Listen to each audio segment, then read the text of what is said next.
see money as value exchange and as energy to supersize grow your business. Sharon Horne-Ellstrom here. A couple of topics with respect to our financial health and well-being to grow and build and supersize our business that we're going to talk about today.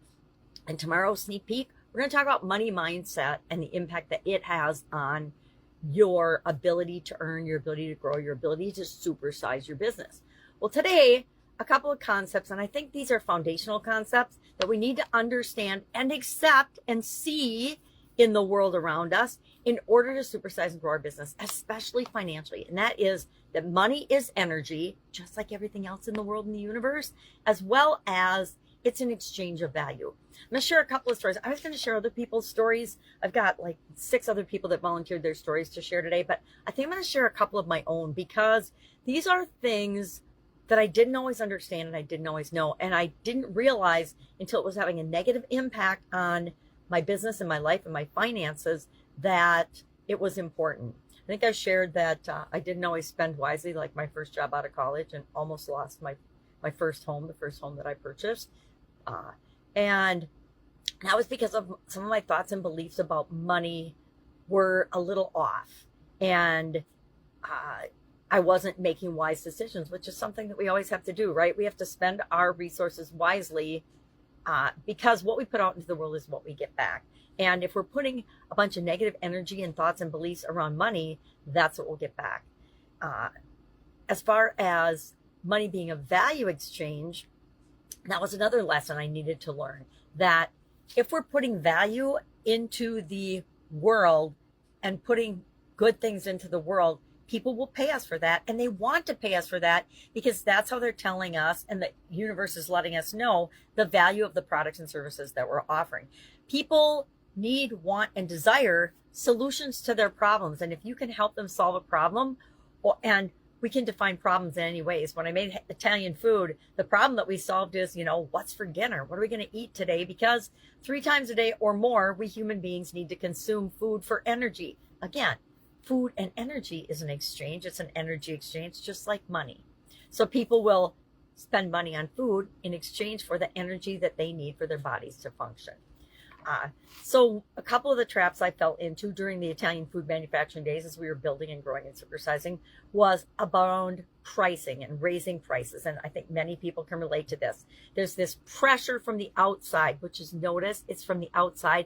It's not from inside us. But if we buy into it, it now becomes pressure from the inside and beliefs from the inside. All negative energy, by the way.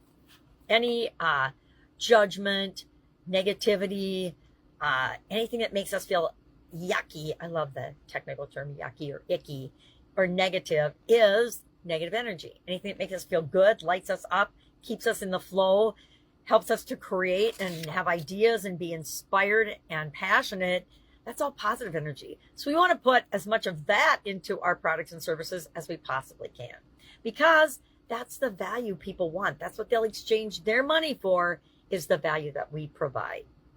But I got a lot of pressure from outside forces that I listened to, sometimes too long in many cases, about raising my prices for our products and services. And mostly it was our products, because we had awesome products, top of the line, handmade products.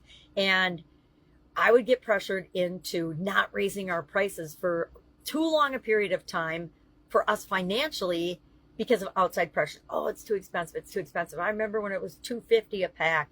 Now it's $3.25 a pack. You can't raise your prices again. I'm like, okay.